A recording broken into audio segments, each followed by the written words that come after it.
Alors ça, c'est très important pour permettre aux leaders communistes de Hanoï de réfléchir mûrement pour prendre une décision. Alors, si j'étais dans la même situation qu'eux, recommencer une guerre de 18 ans et demander aux 20 millions d'habitants du Nord-Vietnam de continuer de souffrir des ravages de la guerre, du manque de nourriture, du manque de médicaments, des conditions misérables de vie. Alors ça, si j'étais en leader, je ne peux pas supporter tout ça, surtout pour une guerre d'invasion, c'est pas pour une guerre de libération. Mais pour les communistes, on ne peut jamais deviner les communistes. Peut-être qu'ils voudraient avoir la misère pour demander beaucoup à la population.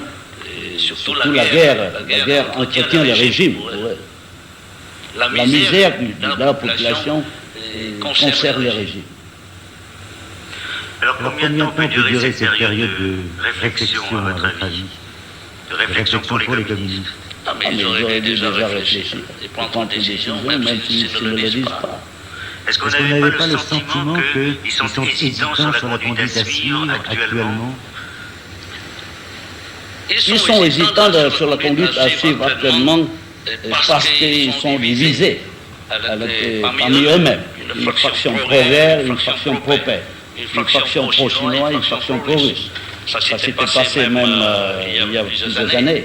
Il y a des gens qui disent que maintenant il faut continuer la guerre, qui ne pourrait pas gagner. Il y a des autres qui voulaient faire continuer la guerre pour des intérêts personnels, pour une ambition personnelle, comme Bonaparte voulait devenir un Napoléon contre les Français, maintenant ils voudraient gagner la guerre contre les Américains. Ça, c'est une ambition personnelle qui peut-être n'est pas de la politique du parti. Mais de toute façon, il y a des divergences d'opinions et d'idées qui sont dues non seulement par la ligne politique communiste, mais par des ambitions personnelles. Est-ce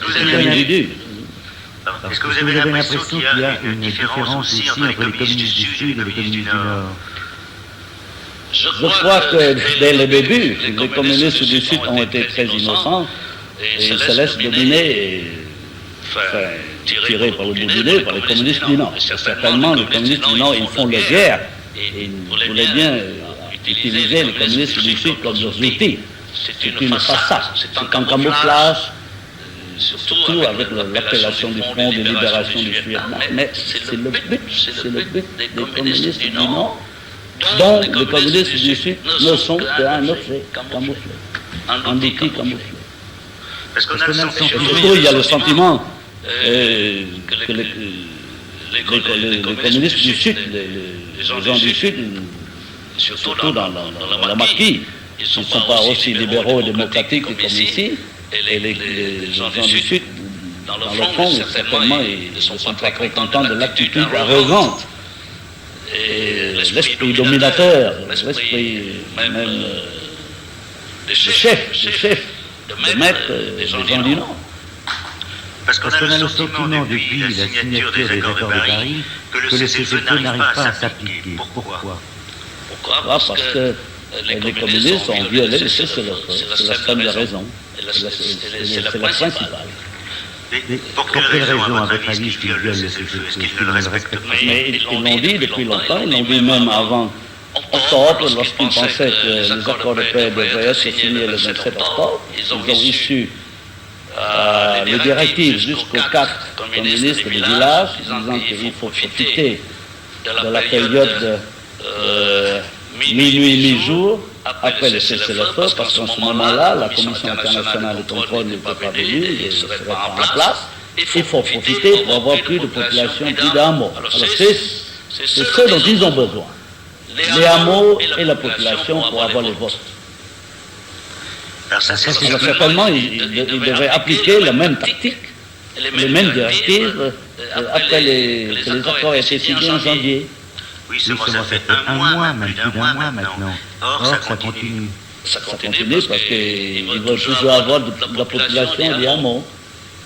Et la Commission internationale ne peut pas fonctionner. Parce qu'ils ont été gênés par ces actes de violation du cessez-le-feu par les communistes. Alors, est-ce que vous pensez que, au terme de 60 jours, ils appliqueront finalement les accords ou est-ce qu'ils vont continuer comme cela? Ils ne cesseront de continuer, ils ne cesseront leurs actes de violence que lorsqu'ils n'en seront plus capables. Moi, je dis ça très franchement. Jusqu'à présent, ils ont combien 12 825 pieds capturés. Je ne sais pas s'ils continuent à poursuivre dans cette voie. C'est une grosse perte. Et au fond, ils n'ont rien gagné.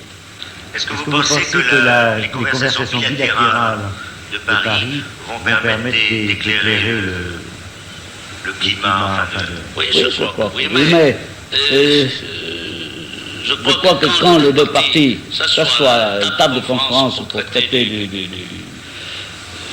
d'une solution future politique, alors si les communistes mettent la volonté de là-dedans, et qu'ils ont la patience d'attendre, oui, mais s'ils veulent chercher encore une fois une victoire militaire sur le terrain pour appuyer la conférence, pour appuyer la solution politique à la table de conférence, alors s'ils insistaient avec